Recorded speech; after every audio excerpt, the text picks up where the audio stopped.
Sweden میں بسنے والے مسلمانوں سے ہے کہ تمہارا ذاتی انفرادی عمل کوئی نہیں ابھی تک.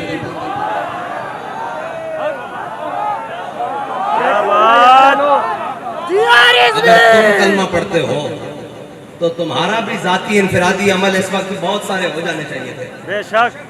بس اس کا تو دوسرا حل ہے ہی کوئی نہیں. اور دوسرا اگر اس کا ذاتی ہے تو پھر تمہارا بھی تو ذاتی خالد ابن ولید والا ہونا چاہیے.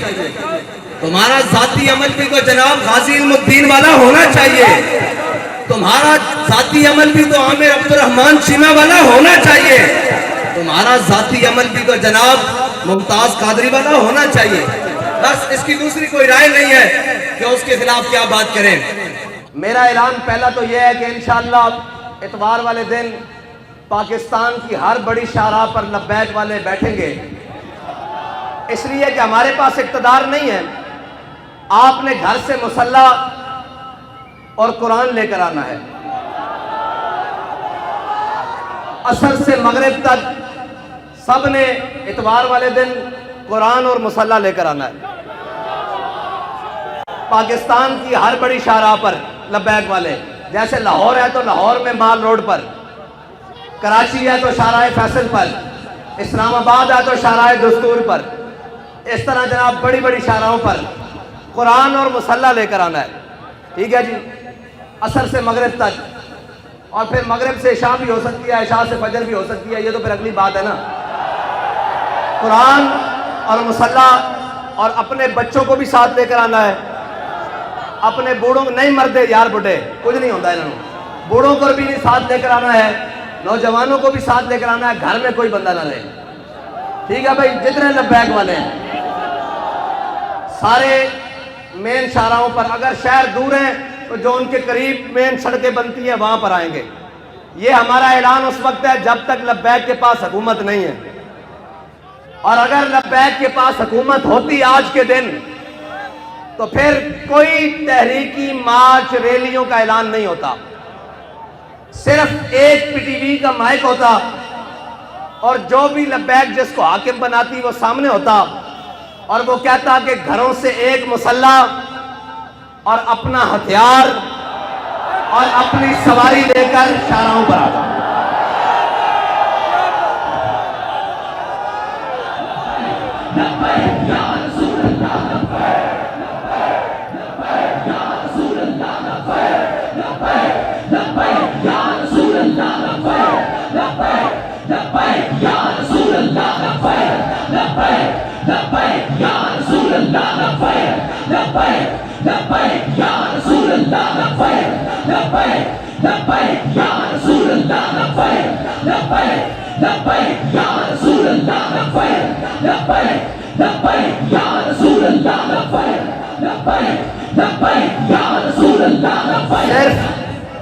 صرف یہ ہمارا اعلان ہوتا کہ اپنا ہتھیار، اپنا مسلح، اور سروں پر پگڑیاں تو ہم نے باندھی اس لیے ہیں کہ وہ کفن کے لیے ہیں.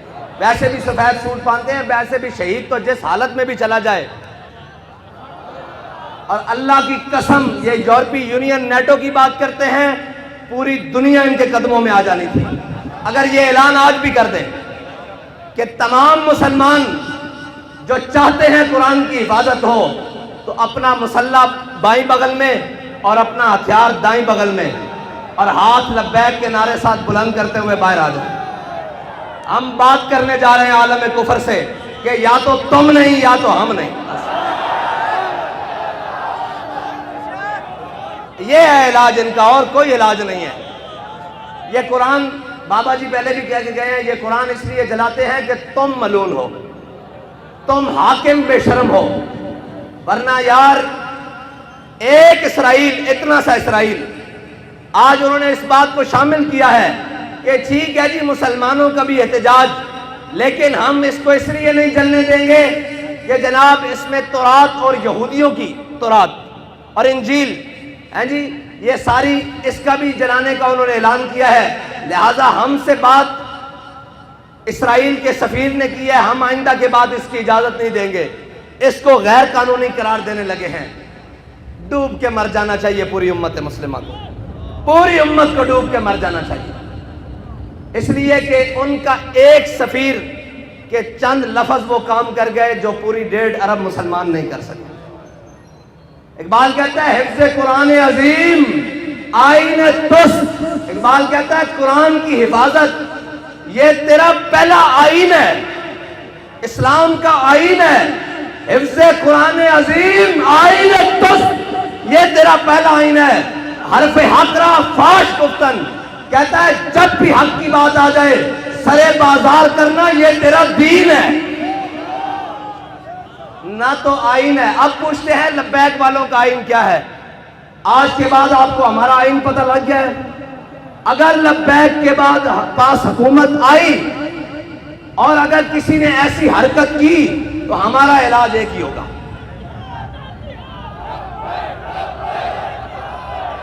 اور ہمارے جو باہر بیٹھے ہیں نا بھائی، وہ کہتے ہیں جی یہ جہاد کا نعرہ نہ لگائیں، ان کو تکلیف ہوتی ہے یورپ کو۔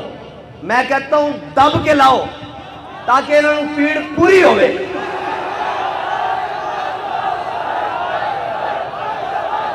الجہاد الجہاد الجہاد الجہاد الجہاد الجہاد، اور نہیں کوئی ایسی دنیا افلاک کے نیچے، نہیں کوئی ایسی، اقبال کہتا ہے نا نہیں کوئی ایسی دنیا افلاک کے نیچے، بے مار کا ہاتھ آئے تخت جموں کا۔ اقبال کہتا ہے دنیا میں کوئی ایسی جگہ رہ نہیں گئی کہ مسلمان کہیں ہم وہاں عزت سے حکومت کر رہے ہیں۔ اقبال کہتا ہے اس کا ایک ہی طریقہ ہے کہ جہاد کے لیے محمد عربی کی تلوار اٹھا لو۔ نہیں کوئی ایسی دنیا افلاک کے نیچے، بے مار کا ہاتھ آئے تخت جموں کا۔ اور آگے اقبال کہتا ہے کہ دل کی آزادی شہنشاہی شکم سامان موت، اوپر سے لے کے نیچے تک شکم کے لیے بیٹھے ہوئے ہیں۔ دل کی آزادی ہے ہی نہیں، اگر ہوتی تو پھر قرآن کے حرمت کے لیے بات ہوتی، قرآن کے تحفظ کے لیے بات ہوتی۔ ایک سے ایک بڑھ کے لائن آیا، کہتے ہیں جی یہ جناب ایسے آئیں گے، یہ وہ آئیں گے، پاکستان کو ایسا کوئی بھی نہیں ملے گا۔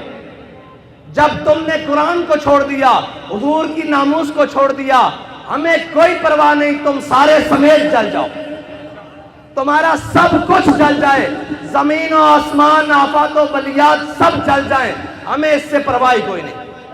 جب تمہارے دل میں قرآن کی عظمت نہیں تو تم بھی جل جاؤ، تمہارا گھر بھی جل جائے، تمہارے اسباب بھی جل جائیں، ہماری آنکھ میں بھی بل نہیں آئے گا۔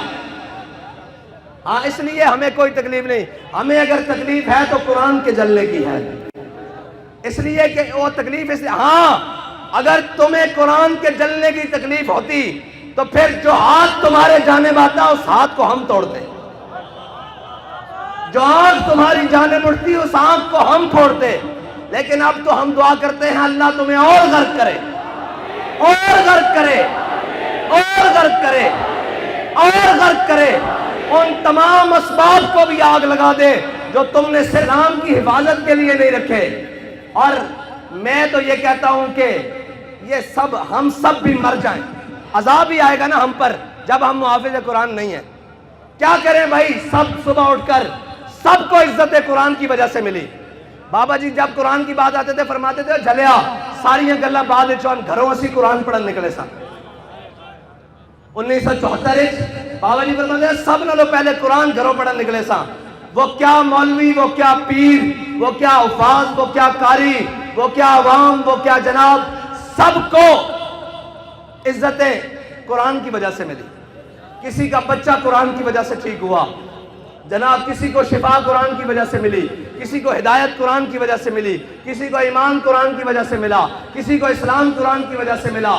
سارا کچھ قرآن کے ملنے کے بعد جب قرآن کی عزت کی باری آئی ہے تو ہم سب بے شرم بن گئے، سب بے شرم بن گئے ہیں۔ اس میں دوسری رائے ہے ہی کوئی نہیں۔ کیا کریں جی، کیا کریں؟ ایک ہی حل ہے کہ ہم سب مر جائیں اور ڈوب کر مر جائیں۔ یار ایک اسرائیلی کی بات، ایک سفیر کی بات سویڈن کو روک سکتی ہے تو 1.5 ارب مسلمان کوئی نہیں، کچھ بھی نہیں۔ یہ جھوٹ ہے، یہ پاکستان کا نام بھی، یہ ریاست کا سب فراڈ، 57 اسلامی ممالک سب جھوٹ، 1.5 ارب مسلمان سب دھوکہ، کچھ بھی نہیں ہے۔ اگر ہوتا تو تو آج قرآن کو سرعام ایسے کوئی نہ جلاتا.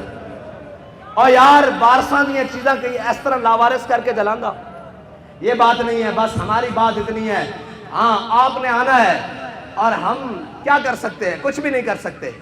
کیا وہ سارے ملعون حق تو یہ تھا نا کہ آج کے دن کہتے ہیں یوم تقدس منانا ہے.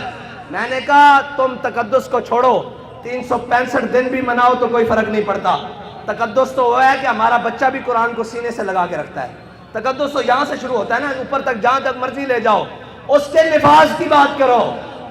تم آج کے دن صرف 1 منٹ کے لیے نیول چیف بھی بلا لیتے, آرمی چیف بھی بلا لیتے, فضائیہ کا چیف بھی بلا لیتے, سارے آئی جیز بھی بلا لیتے, رینجر کے سربراہ بھی بلا لیتے, ساری جناب ایف سی کے سربراہ بھی بلا لیتے, سارے وزیر بھی بلا لیتے, اور سارے ہاتھ میں آج کلیشن کو پکڑ کر سفیر کو بلاتے سویڈن کو. اس کو کہتے ہو, تم کہتے ہو کہ جناب ہم نے اس کو آزادی دی رکھی ہے, شخصی آزادی, ہم مذمت کرتے ہیں لیکن اس کی شخصی آزادی ہے. لو آج ہم تمہیں یہ بتا رہے ہیں کہ ہم نے قرآن کی حفاظت کا ذمہ اللہ نے ہمارے لیے لگایا ہے. ہم جب تک قرآن کی حفاظت نہیں ہوتی ہم تم سے جنگ جاری رکھتے ہیں. 1 منٹ کی بات تھی, 1 منٹ کی بات تھی, 1 سیکنڈ کی بات تھی, لیکن کوئی نہیں, نہ کوئی بات کرے گا. ہم جناب مذمت کرتے ہیں.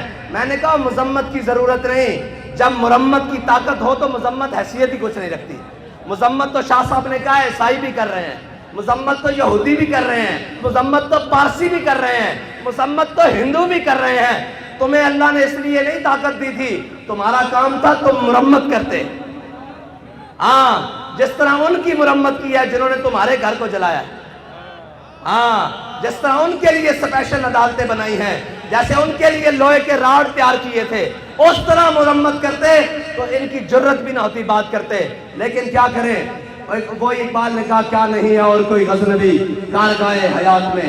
لیکن انشاءاللہ اگر بات اس حد تک آ گئی ہے تو پھر اللہ کو بھی تو کچھ منظور ہوگا نا, پھر اس کی قدرتوں کو بھی تو کچھ منظور ہوگا کہ وہ اپنی قدرتوں سے اسلام کے محافظوں کو غالب لائے گا, دین کے محافظوں کو غالب لائے گا, اسلام کے محافظوں کو غالب لائے گا.